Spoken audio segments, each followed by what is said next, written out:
It is said that hope springs eternal in the human breast. But I'm sure that many of us have observed in our own experience or in the lives of others that at times this hope is reduced to a faint glimmer. Many persons cry out with Shakespeare's Juliet, "Come weep with me, past hope, past cure, past help." A person may be trapped in a situation, in a relationship that is destructive and depleting, and he may well move through resignation and resistance and come up with the statement, "Well, what are you going to do?" Or perhaps, "I have no choice." You know, I've been teaching this new insight in truth for over 30 years.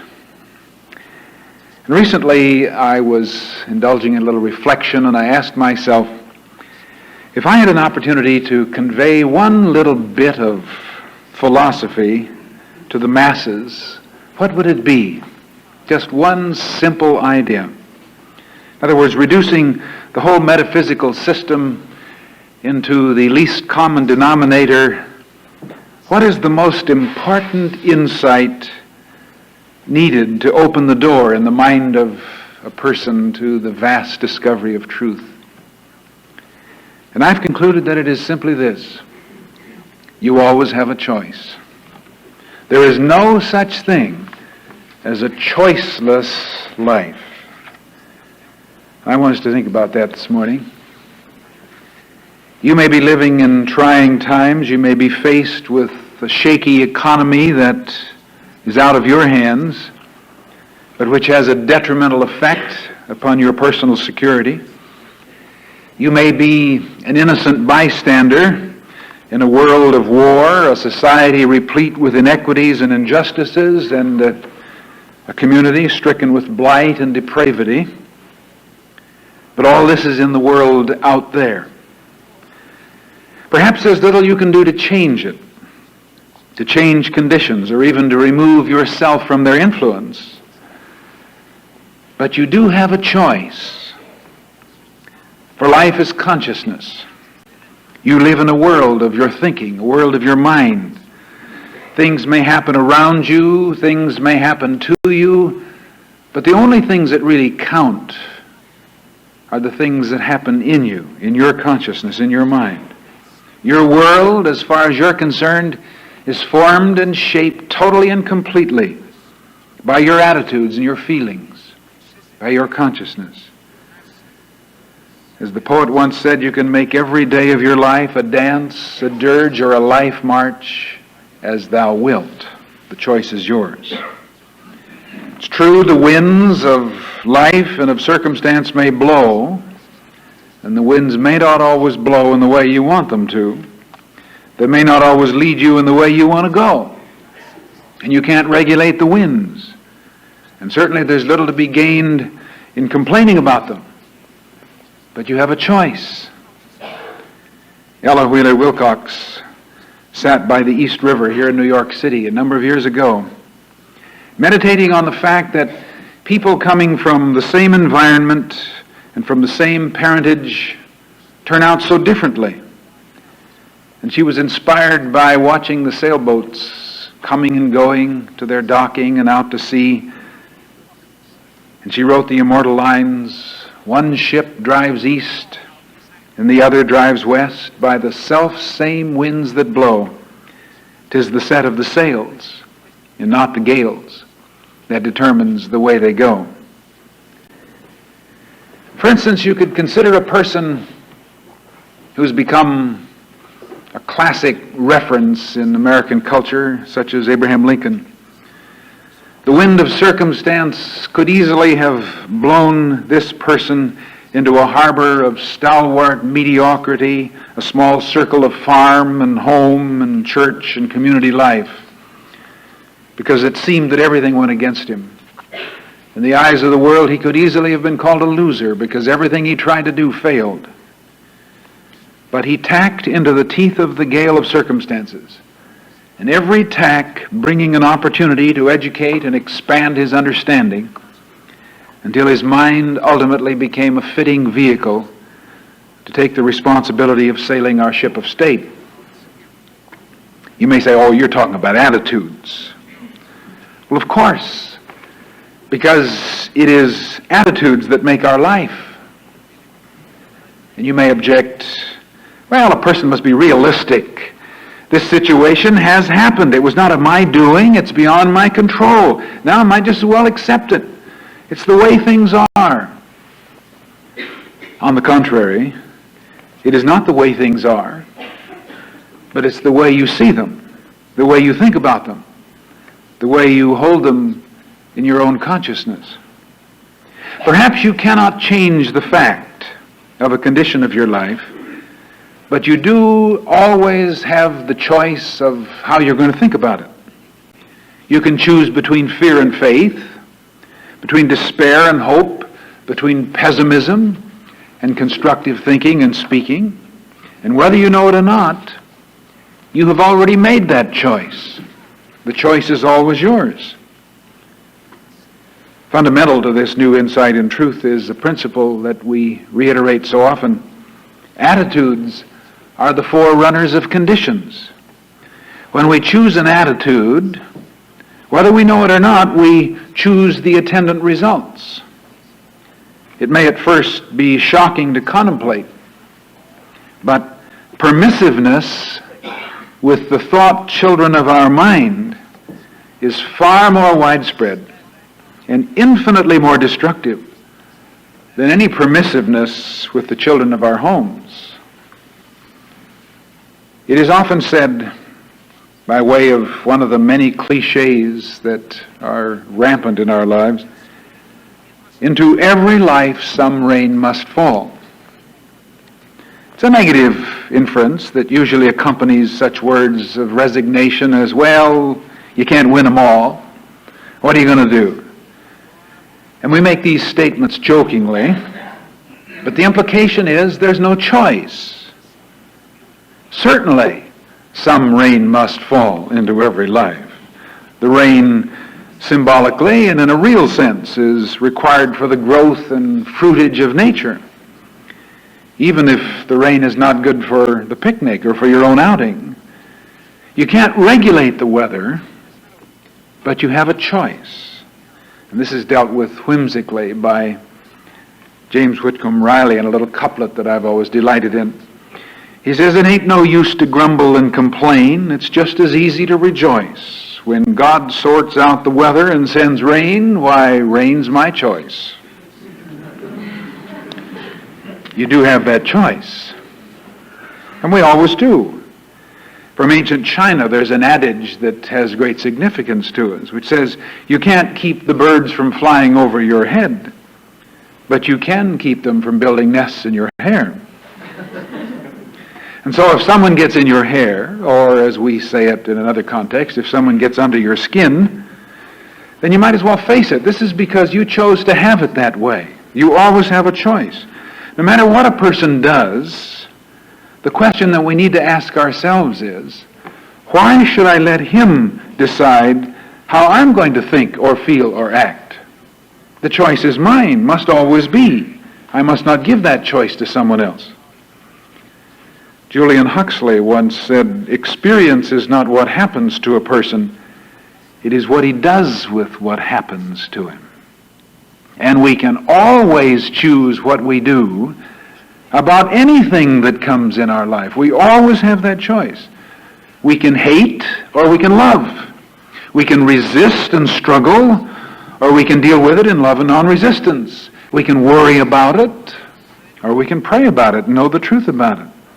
We can accept it as a crushing blow of defeat, or we can know that even if the other person meant it for evil, God meant it for good, and then we can go on to renewed effort and achievement. But we always have that choice.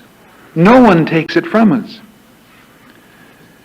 Mark Twain is the one that at least is reputed to have said, everyone talks about the weather, but no one does anything about it. But he was trapped in his own humor. Because everyone does something about the weather every day. You did something about the weather this morning, whether you know it or not. If it was a coolish day, you wore a warmish suit. If it's a warmish day, you wear light clothing. If it's raining, you take an umbrella. If it's blowing, as it was this morning, perhaps the ladies put something around their hair. Or in consciousness, you may resist it or be non-resistant toward it, but you always do something about it. And in this way, we do something about everything that happens in our lives, always. We may ignore some insults, we may take offense at others, we laugh at some difficulties, and we surrender to others. We may make a stepping stone out of an obstacle, or we may make a stumbling block out of some others. A great principle in this new insight in truth is the incident is external, the reaction is always our own. The incident is external, the reaction is always our own. We may not be able to do much about the incident, but the reaction is in our domain, in our prerogative. We always have a choice. You may say, but the incident has happened. What are you going to do? The fact is, you're going to do something about it. You probably already have. You react to it in some way. And no matter what that reaction is, it is your choice. It is in your mind.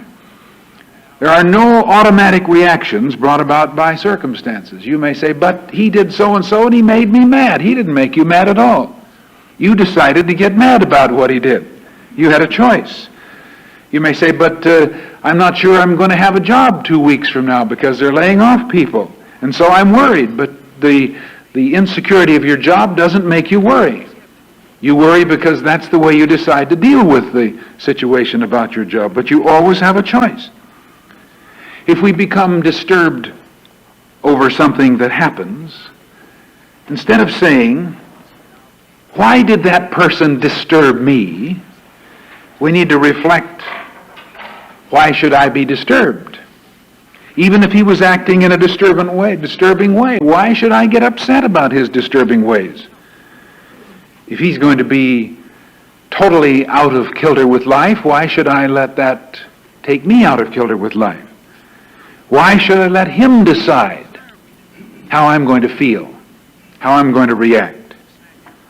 And a great discovery without which we really don't go very far in getting the insight of truth that leads to abundant living is that whenever I am disturbed, it is because I'm disturbable. Whenever I'm upset, it's because I'm upsettable. Whenever I'm irritated, it is because I am irritable. And though it takes a certain degree of humility and self-honesty to admit to this, when we admit to it and realize this relationship, then suddenly we know we always have a choice. We can change that. We can correct the condition.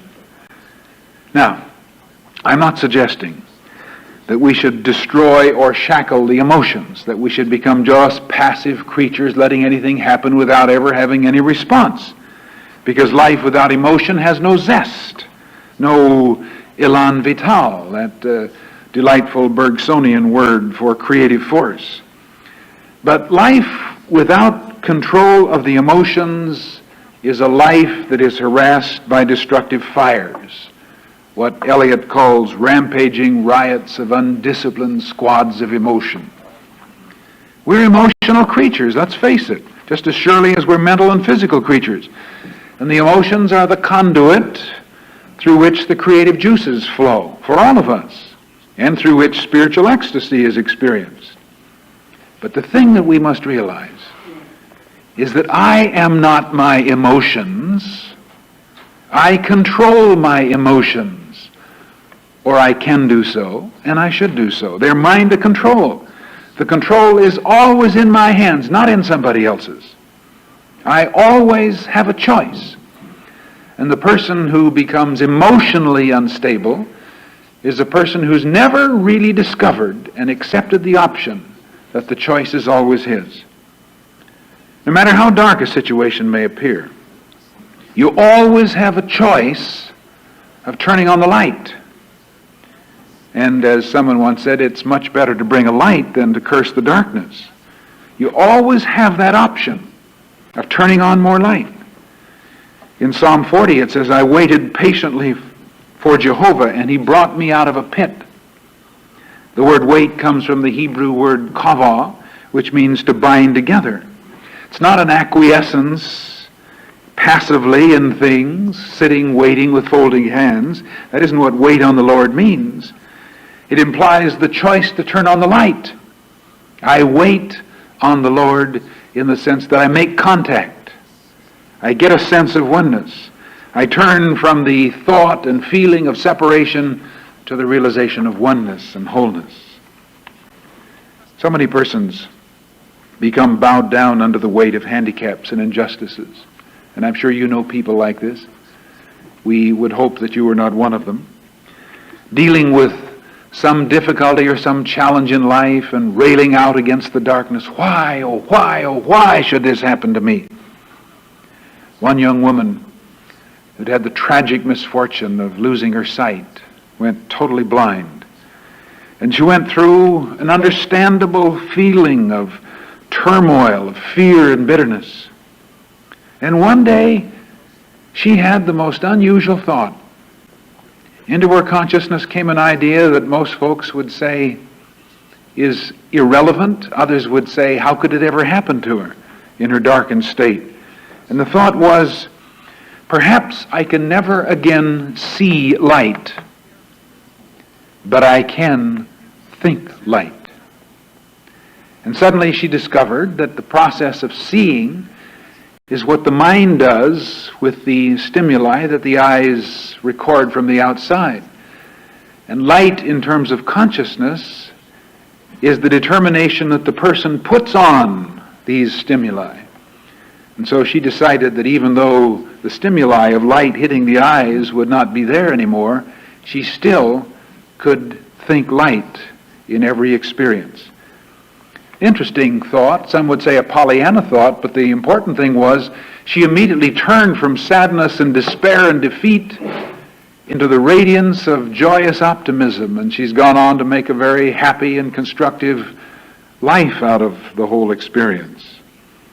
One man, for instance, who had been crippled from birth, who was hobbled with a painful way of getting around in life, and yet a man who put so many people to shame with his accomplishments and his great spirit and joy and optimism. He was asked by a person once, hasn't your physical handicap colored your thinking? And he replied very quickly, of course it has, but I have always chosen the colors. The choice is always ours. And the interesting thing is, everybody has some kind of deficiency, and we delude ourselves if we think we're alone because we have some problem or handicap. Everybody has a deficiency because life is for living and growing. We wouldn't be here if we were perfect. It's important to know that. That's not being negative. But we always have a choice. We can excuse ourselves because of our handicap. We can say, well, it's because of my age or my lack of education or because of the discrimination against my race or my national background or the economic background or foreground of my life. There's nothing I can do. Or we can turn what seems to be a disadvantage into an advantage. We can turn the minus into a plus by a compensating drive to excel. In other words, no matter what we experience, the important thing is that if it colors our thinking, as it probably does, we can choose the colors. And we always have that choice. I love this little insight of Thoreau's. He says it is something to be able to paint a particular picture or to carve a statue, and so to make a few objects beautiful. But it is far more glorious to carve and paint the very atmosphere and medium through which we look, to affect the quality of the day. That is the highest of arts.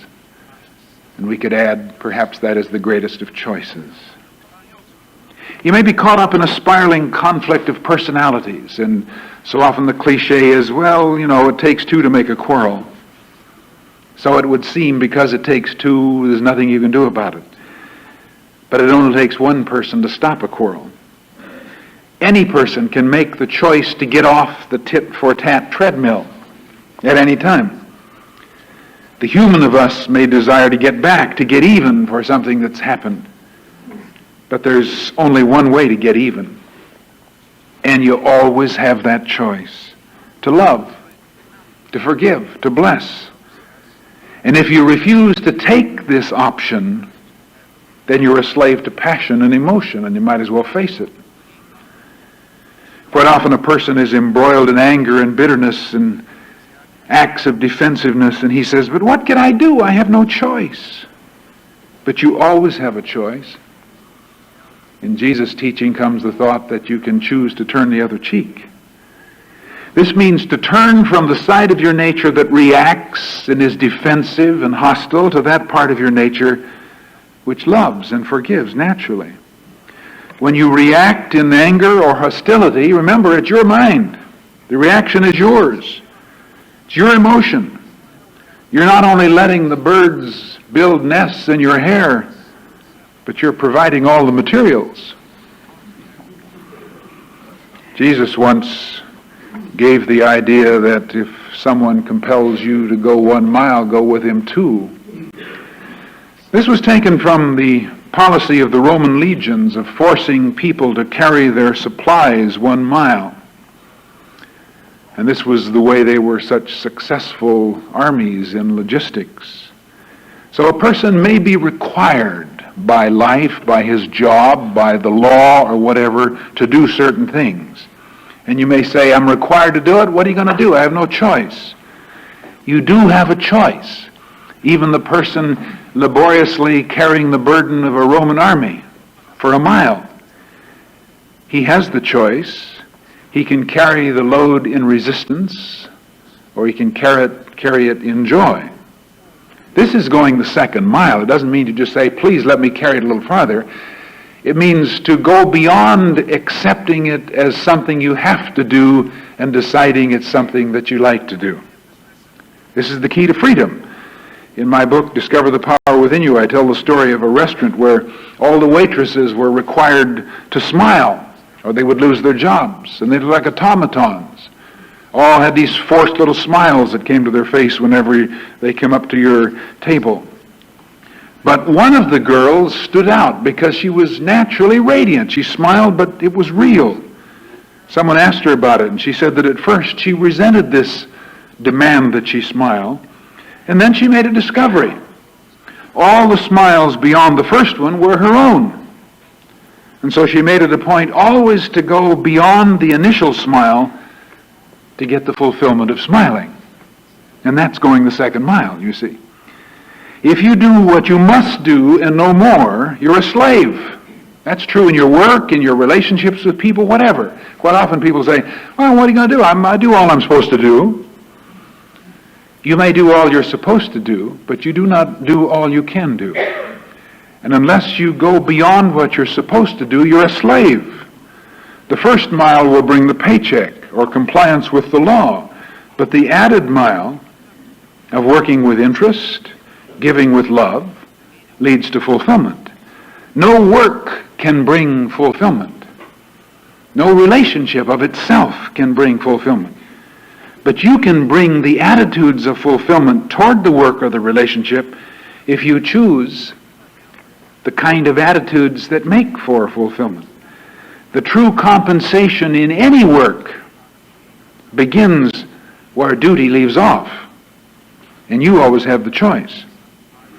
So much of the tension that people experience these days comes from money or worry about its insufficiency, and a person may have a fixed supply and fixed obligations, and it would appear there's nothing he can do, and he'll say, I have no choice. What can I do? I'm trapped.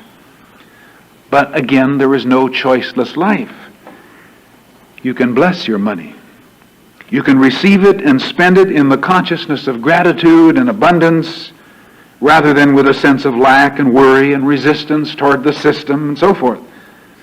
Money, to many persons, becomes a symbol of lack. In other words, it's an evidence of how little I have. You can always change that to the idea of the free flow of affluence.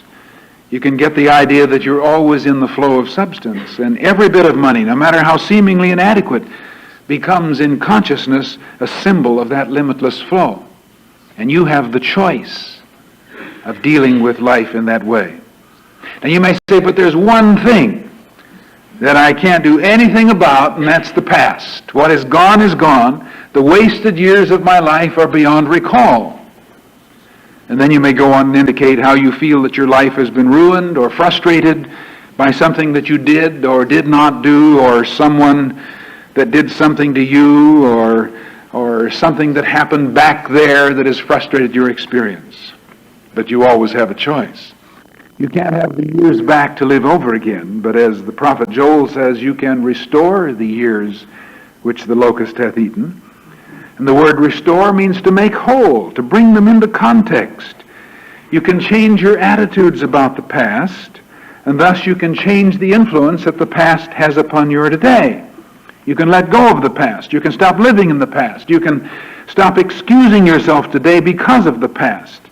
And you can get into the consciousness of the all things work together for good. There are those who say that there is a predestination of life, and that you can't do anything about it. As the saying is, what will be, will be. Why fight it? When your number is up, you'll go, so why worry? Many say, I have no choice. Few people really believe that, or they would sit with folded hands and do nothing. There is no such thing as predestination, but what appears to be such is actually predisposition, streams of consciousness. And this is what may be sensed by the experienced psychic or seer. In other words, he sees not what will happen, but what is likely to happen if that stream of consciousness continues. And so often people don't take the trouble to realize this. Quite often the so-called psychic or seer doesn't point that out. Consciousness can be changed. Any reputable prophet or psychic or astrologer or palmist will admit that it need not happen. You have a choice. You can alter the flow by changing your consciousness. A doctor's prognosis is very similar to prophecy, because both of them are reading trends, streams of consciousness, which can be changed. Doctors may not all accept that option, but this is where metaphysics will take precedence over physics if you insist on it as such, so that when the doctor says this and this and this is what you have and this is what is going to happen, you can say, if you will, thank you very much. I appreciate that because it helps me to know that I have some work to do. But I'm going to put my own imprint upon this, that I have a choice. Choose ye this day whom you will serve. So it's important then to get it into your consciousness that you always have a choice. You can choose your attitude, you can choose your mood, and thus you can choose the effect that life's experiences will have upon you. It may be that we're all too wishy-washy about life. You have a choice. You can rise above the pettiness of people and the negative threat of circumstances. You can sit on top of the world, no matter what the condition of that world. The only things that count in your life, no matter what happens to you or around you, no matter what faces you, no matter what responsibilities you have, the only things that count are the things that happen in you, in your own mind. Think in any way that you want to think. It is an option that can never be taken from you. You always have a choice. And of course, the wisest kind of choice is the choice to love. Because in loving, you keep consciously in the flow of God. Choose ye this day whom you will serve. You make the choice. And that choice will make all the difference in your life.